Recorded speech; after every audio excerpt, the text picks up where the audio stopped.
How you doing, Zelda faithful? It's HMK once again with another Breath of the Wild 2 video. And I just gotta say that I'm so excited for the prospect of this game. It's that time again for Zelda fans. It's like Christmas, but a very long, strenuous, long Christmas. Hopefully we won't have to wait too long for the real name of Breath of the Wild 2.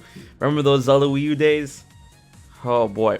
Anyways, this video has to deal with Zelda possibly being playable in the game, because Nintendo did give us the runaround, you know, when we was asked, oh, is Zelda gonna be playable this time around? And they're like, I'm not gonna answer that. But it's not out of the question to think or assume that it could be a possibility, given that she was saved at the end of Breath of the Wild, and the fact that we see her rolling with Link in Breath of the Wild 2. Now, unless Nintendo decides to do some sort of cop-out at the beginning of the game, I think it's very plausible that she could be playable in some sort of capacity in Breath of the Wild 2. But we have to ask ourselves three very important questions, and that's the point of today's video. And before I get into the noise, remember, if we hit 150,000 subscribers here on the HMK channel, which we're very close to, I'm gonna be giving away a Nintendo Switch Lite. And if we hit 200k, I'm gonna be giving away another Nintendo Switch. Oh boy, it's gonna be good giving away those Switches. Now, without further ado, let's get into the first question that we have to ask if Zelda is going to be playable or not in Breath of the Wild 2. Is it going to be co-op or a dual story? And what I mean is that a lot of people believe, and a lot of people would like, for Zelda to be co-op with Link in Breath of the Wild 2. You two fighting monsters, exploring the land of Hyrule, the underground together at the same time, in real time. And given how big Hyrule is this time around, it's more like gonna have to be split screen. That's one option. The other option is a dual story where you play as Link, and at certain aspects you play as Zelda, and you go back and forth.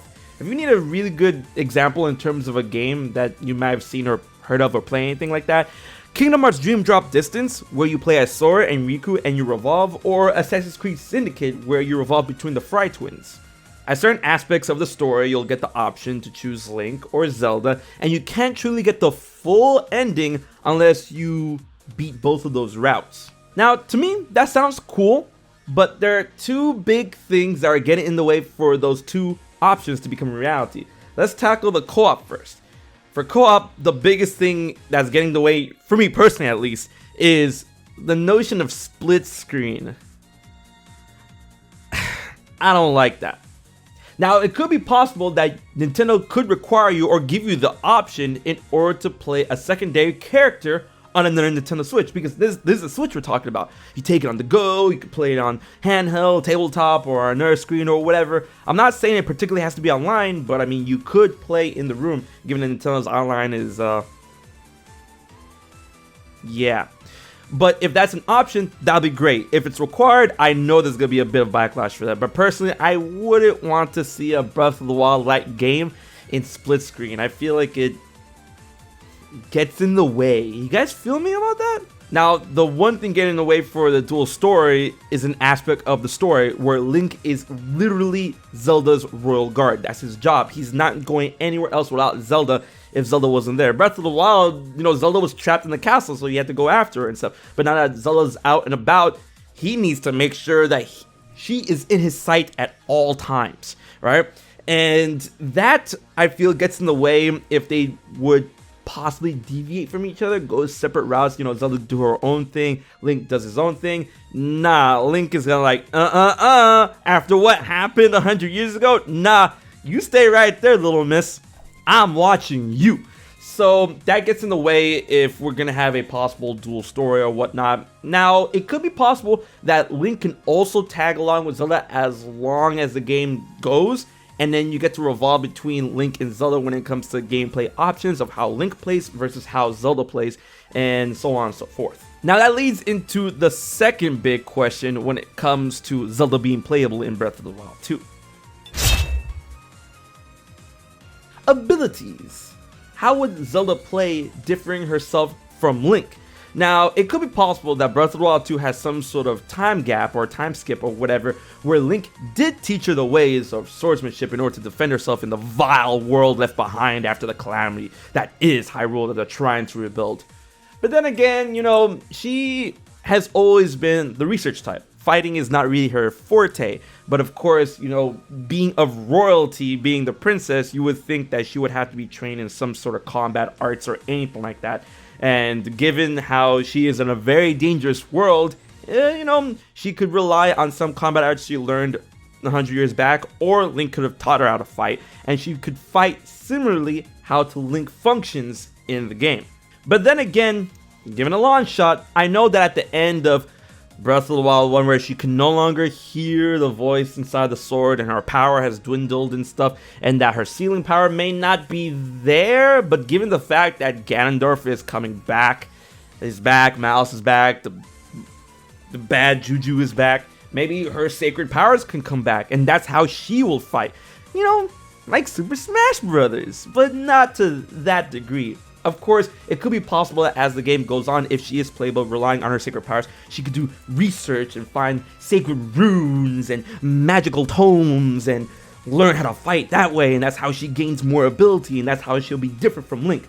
Link will deal with the swordsmanship and the power of that mysterious hand, and then Zelda could fight with magic and sacred power and sealing power and weird stuff. It's very exciting to see about those possibilities, but of course, all that is just speculation.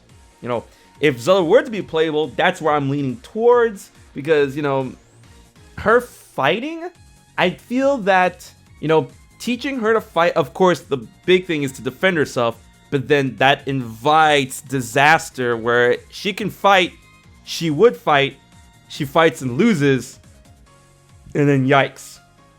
So that's the question we have to ask ourselves. Now, the third question when it comes to Zelda being playable in Breath of the Wild 2,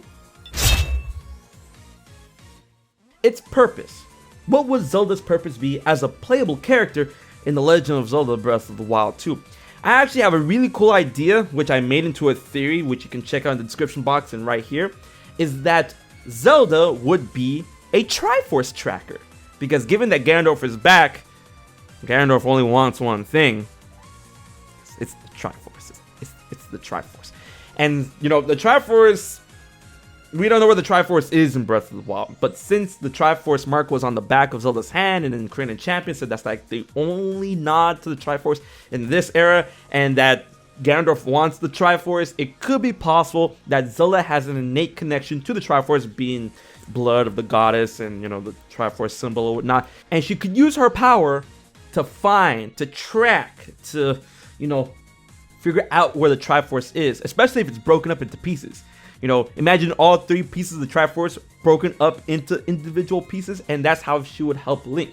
She'll help track down the Triforce pieces, and then it will be down like a very vile hole or a dungeon. It's like, hey Link, I found the dungeon. Get on it. And that'll be like, the give or take. Zelda searches for these Triforce pieces, and then Link will go to those locations where she figure out where they are, and then Link goes for it. Kind of like the Mummy Returns, given how Ganondorf is a mummy. How you see that? You get it. But that's one way I think her purpose could be applied to this game. Now, of course, Nintendo could do the cop-out where, hey, Ganondorf's awake, and Zelda was really close to that body when Ganondorf woke up, and then Ganondorf was like, alright, you're coming with me. And then maybe he uses her as a Triforce tracker for him to find the Triforce. And then that would truly be like the Mummy Returns. Because, Zelda could leave clues behind for Link when Link is looking for her, while Zelda's being kept alive begrudgingly by the enemy in order to serve a higher purpose for the enemy. Get it? Now, either way, Zelda being playable has a lot of things to play around with, but I wanted to ask those three main questions. A lot of people have been talking about the notion of Zelda being playable. I really want to ponder how it could come into play in Breath of the Wild 2 and how it could function. And I hope this gets your minds tingling when it comes to that question. Now, of course, I want to know what you guys think on how Zelda could be playable, how she could function, and how it could be approached to the story. Leave your comments in the comment section below, and if you enjoyed the video, please hit that like button. It helps the channel grow, and keep it here for HMK for new Zelda content every week. So guys, remember, 150k, giving away Nintendo Switch Lite. 200k, another Nintendo Switch. Tell your friends. Until the next Zelda video, I've been HMK. I'll check you guys later.